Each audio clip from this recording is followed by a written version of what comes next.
watching ABC 36 on your side. Good Day Kentucky.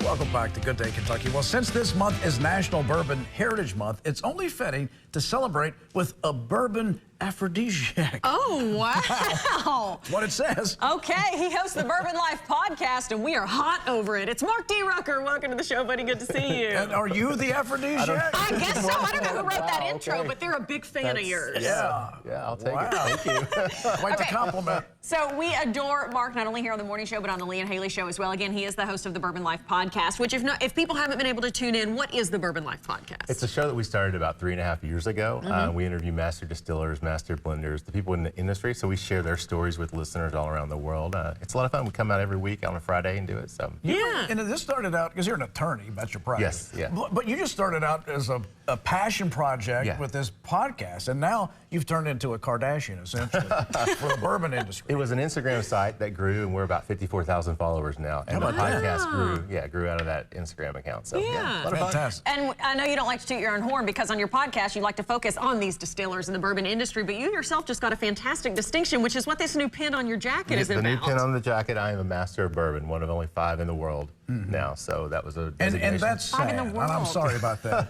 We're lonely. That they've identified Oh, them. gosh, you hate it. No, Okay. that means you're a top flight expert, and there's only 5 of you out Correct. there that qualified through some sort of exam that you have to pass, right? Yeah, it's the Council of Whiskey Masters. They're out of California, but it's a group of individuals who are in the whiskey industry, writers, people that have worked in the industry.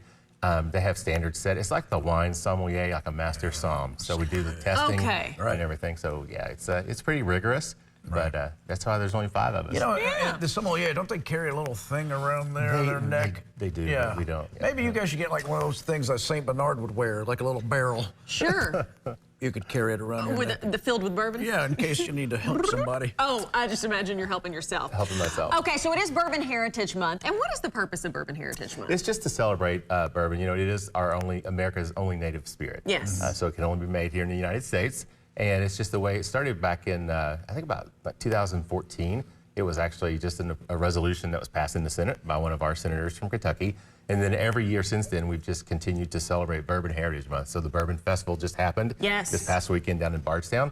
So it's just a great way, but it is a nationwide celebration. But obviously, since we produce 95% of the world's bourbon here in Kentucky, we embrace that and we celebrate it for 30 days. Yeah, and obviously we have the Bourbon Festival, lots of other great events and stuff going on throughout the month in the state. Yeah, there are special releases, bottles coming out. This is the time of year where a lot of the distilleries will put out a lot of their special bottles. So it's a great time of year. If you're a bourbon collector or a bourbon drinker, then it's the time to find those special bottles. I mean, you talk about the Bourbon Life being your podcast, but there is a culture around this beverage. The isn't industry. Completely, totally. Yeah, it's crazy how much it's grown. I really got into it probably in 2018. And even just in those 5 years, it's amazing how phenomenal the growth has been and the interest. So It's a multi-billion-dollar industry for the Commonwealth. $9 billion industry in Kentucky. Yeah. Goodness gracious. Wow. Okay, so you mentioned special bottles. You brought some special bottles for us today. I did. What did you want to showcase? Well, you know, of course, Pappy 15. Everybody talks about Pappy.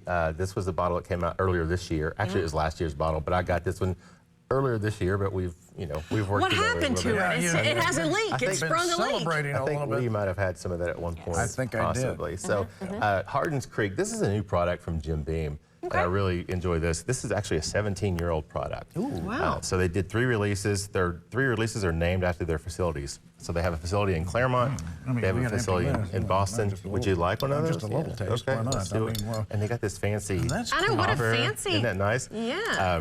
But I absolutely love Jim Beam products. But 17 years old with Jim Beam, you can't go wrong with that. Okay. But they have 3 different releases that they just came out with. But I'll Now, let you try that. let's show the audience. Tell Lee a proper way to sip this. There you go. To get So a remember, real taste. You nose it first. You don't stick the nose all the way down in there because you don't want to burn. And this one is. I like the burn, so don't, There you go. don't deny me that. You got it. It's an aphrodisiac. Yeah, I hear it. aphrodisiac. By the way, if you'd like to watch him walk us through a complete tasting, you go to the Lee and Haley Facebook page or YouTube, and you can watch us with Mark hanging out. I think we were at OBC when we were. OBC Kitchen had a great time. All right, give us your official. Oh yeah, so give it the chew. Remember, we Yes. talked about that. Kind of roll it around. Roll it around. Let it coat your palate a little bit.